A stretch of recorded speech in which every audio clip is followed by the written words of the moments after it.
The first snowfall of the year arrived earlier than anyone expected, soft, silent, and strangely heavy, as if the sky was trying to bury the small mountain town of Everwinter before winter had even begun.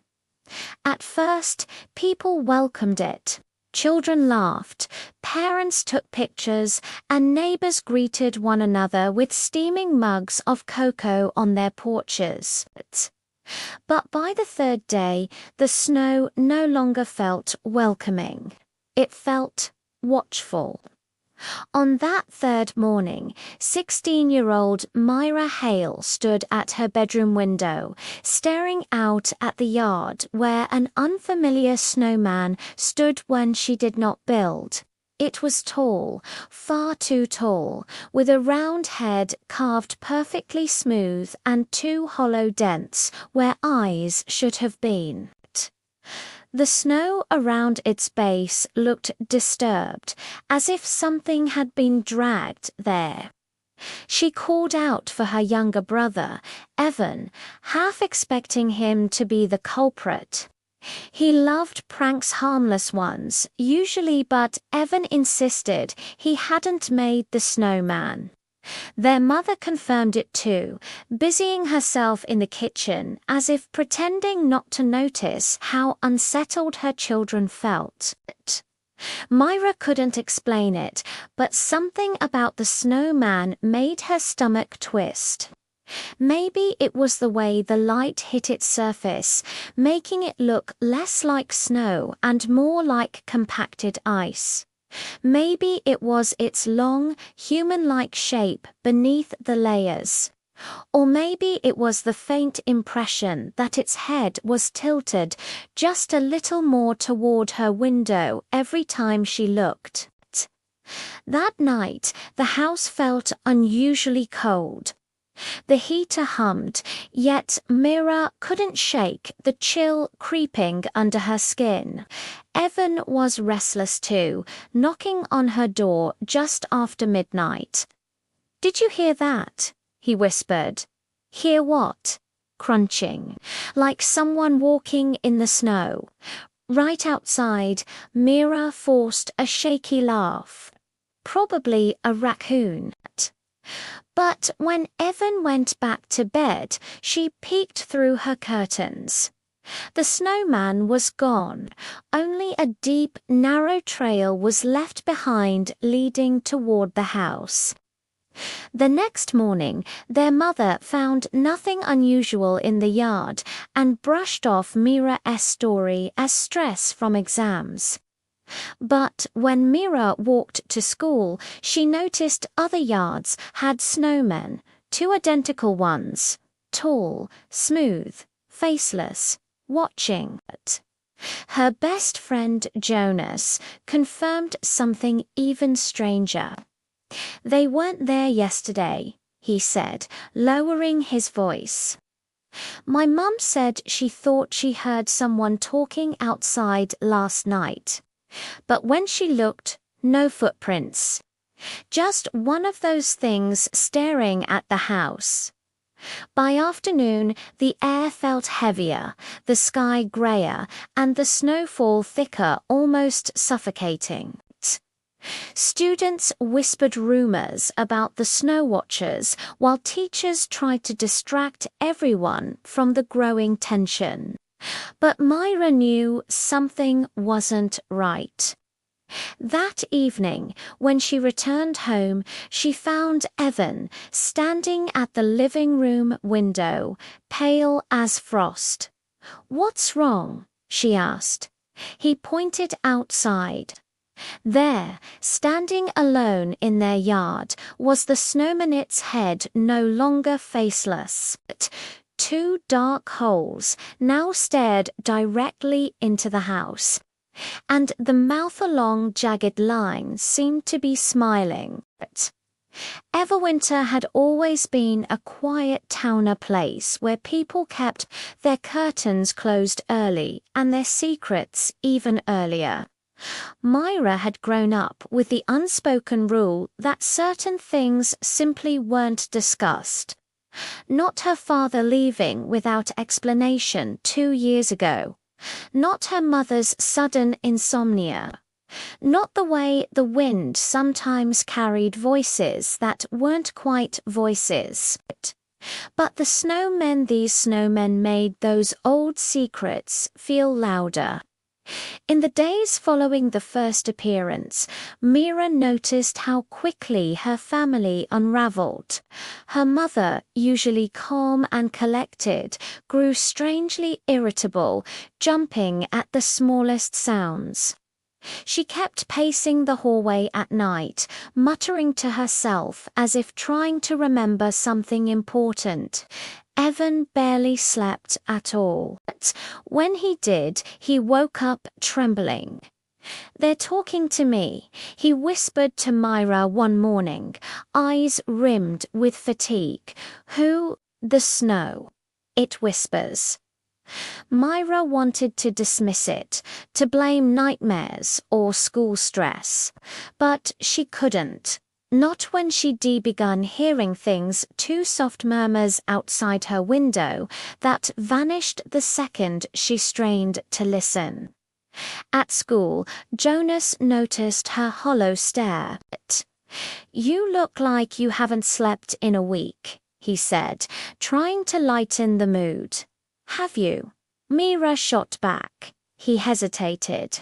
No, he eventually admitted it. He'd been dreaming of tall, featureless figures standing in his room, so still, so silent, that he didn't realize they were moving until they were inches from his bed.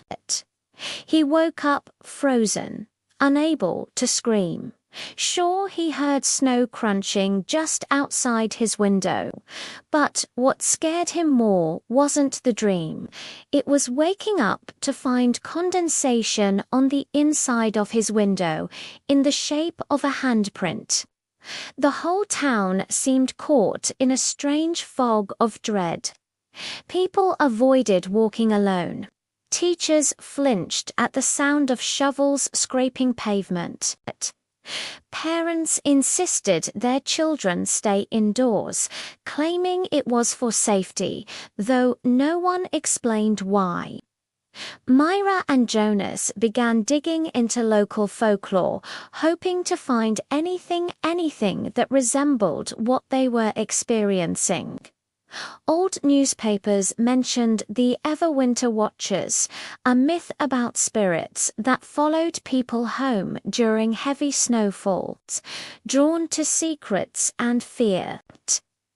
But there was no pattern, no explanation, no reason the Watchers would appear now, unless something had triggered them. That night, Mira confronted her mother. "Tell me the truth," Mira said. "Why are you so scared?" Her mother froze, fingers trembling around a mug of untouched tea. "There are things you're better off not knowing," she whispered. "Like what? Like why your father left?" Before Mira could ask more, the lights flickered. Then everything went silent. Not the peaceful silence of snowfall, but a suffocating absence of sound, as if the world were holding its breath. The heater stopped. The refrigerator stopped. Even the ticking of the wall clock vanished. And then tap, tap, tap, a faint sound echoed from the window. Myra's mother went pale. "Don't look," she whispered. But Mira did. Outside stood the snowman, closer than ever, pressed right against the glass. Frost spread across the window in long, finger-like patterns, as if something was trying to come through.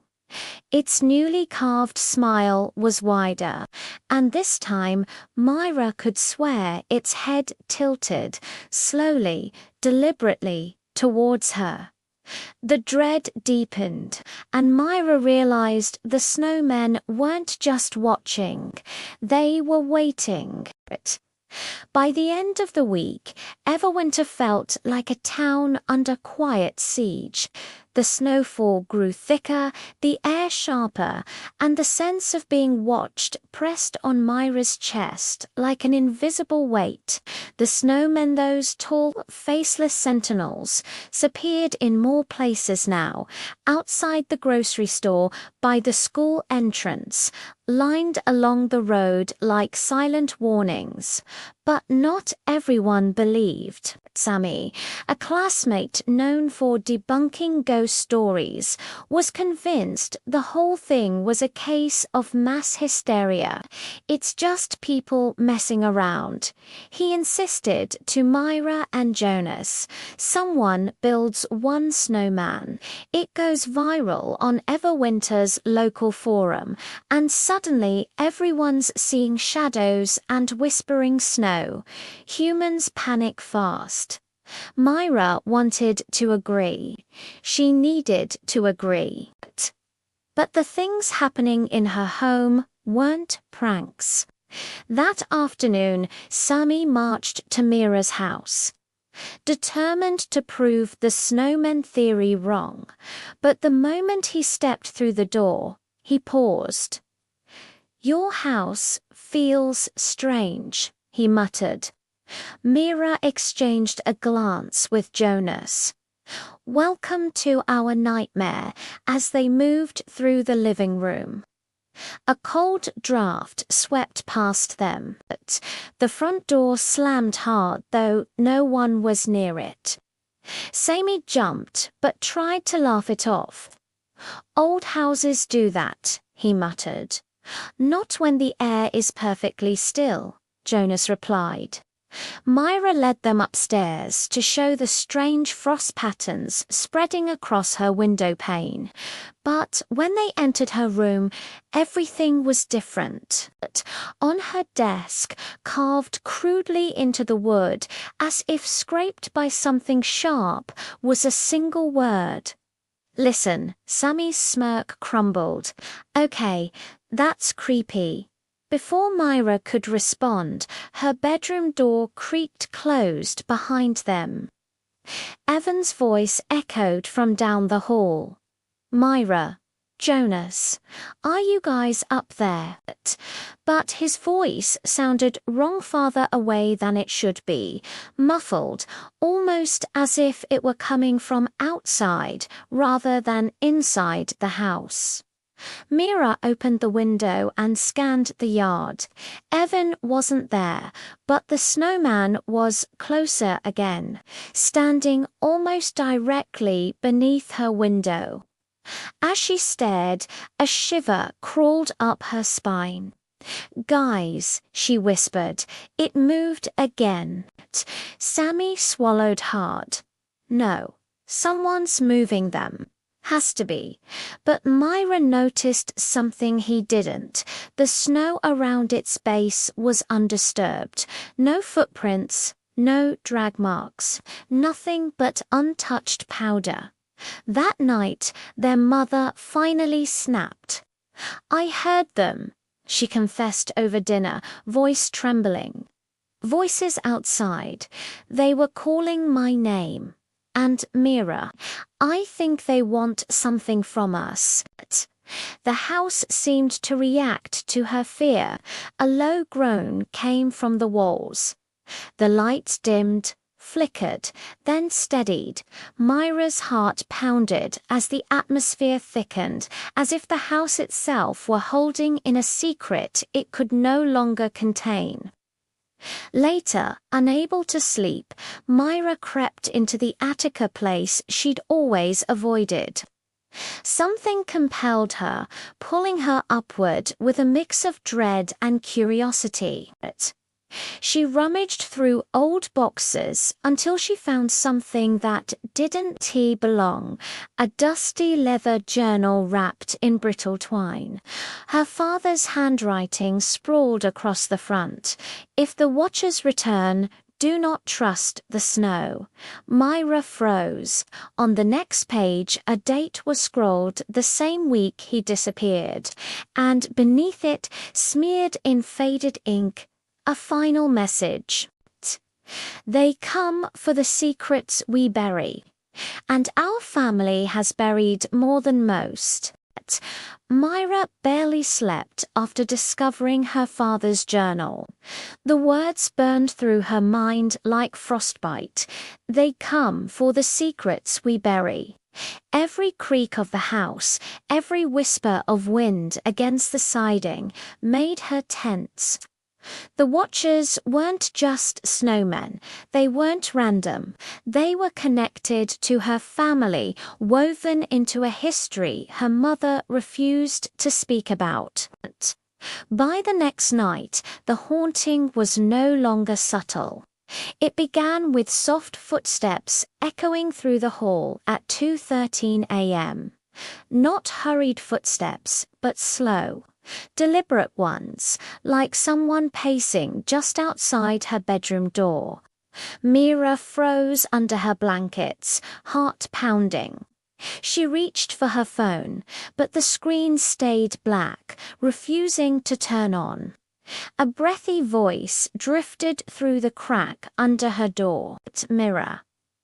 Open it. She clamped a hand over her mouth to hold back a scream. Down the hall, a thud shook the floorboards. Evan's door slammed open, then silence. Mira ran. She sprinted down the hallway, nearly slipping on the freezing floor as she burst into Evan's room. He wasn't in his bed. The blankets were tossed aside. The window was open, snow blowing in, but there were no footprints inside the room, only outside leading away from the house.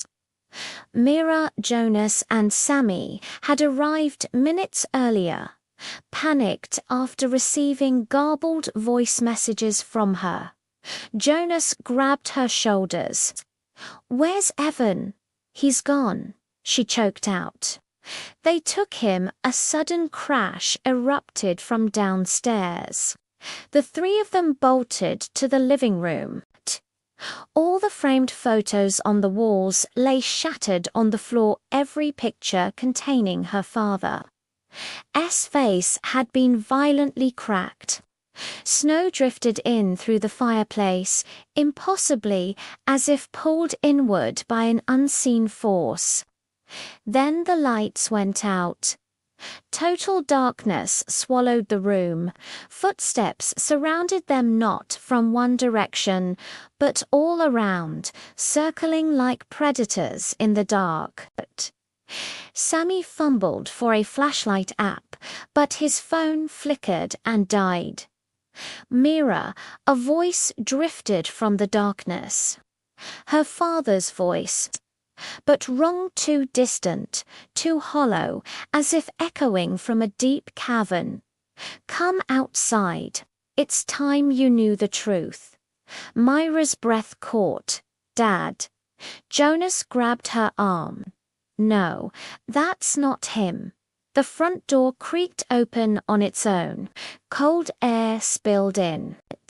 Snowflakes danced unnaturally, spiraling inward like they were alive. Sammy whispered, "We need to get out of this house now." They hesitated only a moment before running outside straight into a nightmare. The yard was filled with snowmen, dozens, all tall, all smooth, all facing the house.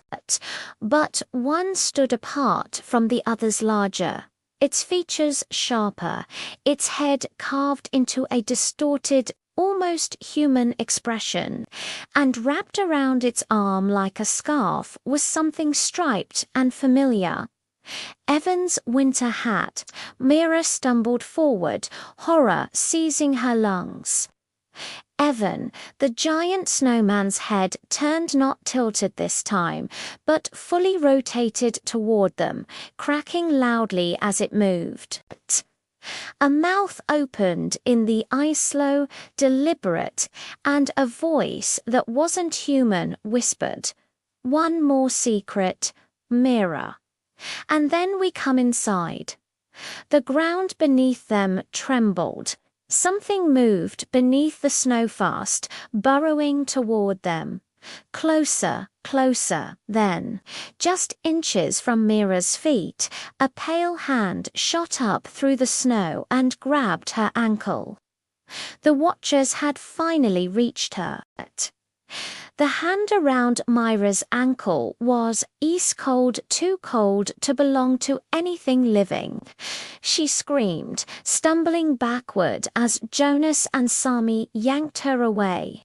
The pale hand slipped beneath the snow again, disappearing as quickly as it appeared. But the watchers did not vanish. They only grew still, waiting. A low hum drifted through the air, vibrating through the ground, through their bones. The massive snowman, the one wearing Evan's hat, shifted its head as if acknowledging their panic. Mira, the voice came again, that same deep, hollow imitation of her father. "You're almost ready." Jonas pulled Mira toward the house. "We need to go inside now. We need a plan." "No," Mira whispered. "They don't want us inside. They want us out here." Her breath fogged in front of her, forming strange shapes that dissipated too slowly. Before anyone could respond, Mira's mother stepped onto the porch, expressionless, her eyes reflecting moonlight with an unnatural stillness. "Mira," she said quietly, "they're here because of me." The world seemed to tilt. "What are you talking about?" Mira asked, voice cracking. Her mother didn't blink. "I should have told you the truth years ago. Your father didn't leave us." She paused, and for the first time, her voice trembled. "He was taken because of what I did," Sami whispered, "what you did."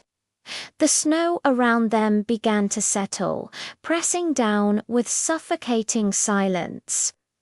"Mira," her mother said, stepping down from the porch, "the watchers don't come for just secrets.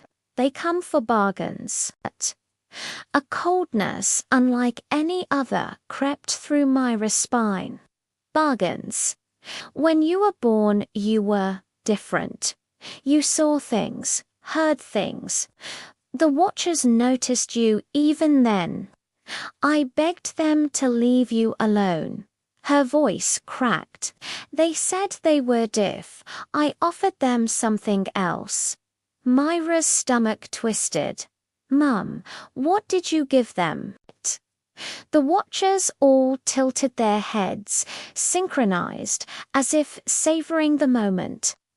Her mother's answer was a whisper carried by the cold wind. Jonas gasped. Sami stumbled back. Mira felt the world collapse inward. "No," she choked. "You're lying." But her mother shook her head. He agreed. "He loved you too much to let them take you. He said he would go willingly, if they never returned." Sami shouted, but they did return. Her mother looked down at her trembling hands. "Because I broke the pact," the word struck the air like thunder. "The watchers promised to stay away as long as I never sought the truth about where your father was taken." She looked at Mira, guilt hollowing her face. "But I couldn't accept it. I searched, I begged, I tried to bring him back." The giant snowman shifted. Snow around its base cracked like breaking bones. And now, her mother whispered, "They want what they're owed." The watchers moved. Snow poured upward in spirals. Figures emerged, all thin silhouettes with hollow eyes, their faces smooth and unfinished, as if still forming. The figures stepped forward in perfect unison. But Mira didn't run, because one of those figures, one stepping out of the snow with slow, agonizing precision, lifted its head, and beneath the frost, beneath the ice, was a familiar face, her father. Frozen, expressionless, mouth opening slowly as if remembering how to speak. Mira. The watchers surrounded them. Escape no longer felt possible. The figure that had once been Mira's father stepped out of the spiraling snow, each movement stiff, brittle, as though his limbs remembered humanity only as a distant echo, his eyes pale hollow, reflecting nothing locked onto hers. "Mira," he whispered, the sound cracking like ice splitting on a lake. Her mother collapsed to her knees. "I'm sorry," she kept repeating, hands trembling. "I tried to fix it. I tried." But the watchers closed in, their shapes shifting with the drifting snow half-formed, tall, faceless silhouettes stretching and bending unnaturally. The temperature dropped so fast the air froze in Mira's throat. Jonas grabbed Mira's arm. "We have to move now," but Mira couldn't. Not yet. Not while her father or whatever was wearing him reached toward her dad. Mira's voice was barely a breath. His expression flickered something familiar, something human but then twisted. His jaw unhinged slightly, stretching wider than it should, and a harsh whisper poured out. "They want the truth. Give it to them." The watchers' heads turned toward Mira as if awaiting her confession. But Mira didn't know what truth they sought. The snow beneath them heaved. One watcher shot forward, its limb something between a hand and a branch, lunging toward Jonas. He shoved Mira aside as the creature slammed into him, sending him sprawling across the frozen yard. "Jonas," she screamed. Sami grabbed a fallen branch and swung wildly at another watcher. The branch sliced clean through it, but the snow reformed, knitting itself back together like it was breathing. "They can't be hurt," Sami yelled. The watchers advanced, circling them. The world warped rising in jagged spirals, shadows stretching long and twitching across the ground. The air shimmered with whispers, thousands of overlapping voices murmuring secrets, bargains, regrets. Mira's father reached out again. "They want you," he whispered. "You were born marked, Mira. Your mother wasn't wrong." Her mother sobbed harder. "I tried to protect you from this." Mira shook her head, tears freezing on her cheeks. "Protect me by giving them him, by lying about everything." A watcher stepped closer, its hollow face inches from hers. And suddenly Mira understood. In the journal, her father had written, "They come for the secrets we bury." Not just secrets kept from them, secrets kept from ourselves. Mira turned to her mother. "What aren't you telling me? The real truth." Her mother's face crumbled. "I wasn't meant to have children." She swallowed hard. "I begged for a family, and I made the bargain first." Mira froze. Her mother screamed. Jonas lunged. Sami shouted her name. The world exploded into white. A blinding flash. A howl of wind. The watchers surged, and then a single cold hand closed around Mira's wrist. Her father's, he leaned close, voice barely a thread of sound. "If one of us goes back, one of you can stay free." He pulled her toward the spiraling snowstorm forming behind the watchers, a doorway of swirling frost. Mira screamed, reaching for Jonas, but the storm swallowed everything, and the world went silent. When the storm of swirling frost finally cleared, Jonas found himself lying face down in the snow, lungs burning, heart hammering. The yard was silent. The watchers were gone. The towering snowmen had melted into unrecognizable heaps, as if the supernatural storm had devoured them whole. But Mira was gone too. Sami stumbled toward Jonas, coughing, his face pale with shock. Where is she?" His words disappeared into the cold air. Jonas stared at the empty space where the watchers had opened their swirling door. "She went with them," he whispered, voice cracking. "Or." He took her. Her mother stood on the porch, trembling violently, hands pressed to her mouth. The guilt in her eyes was a weight heavier than snow. She whispered Mira's name again and again, as if the sound alone might call her back. But the storm had sealed itself, and the watchers had vanished. For a moment, Everwinter was simply still. Then the snow began to fall normally again, light, harmless, like any winter morning. The haunting was over, or so it seemed.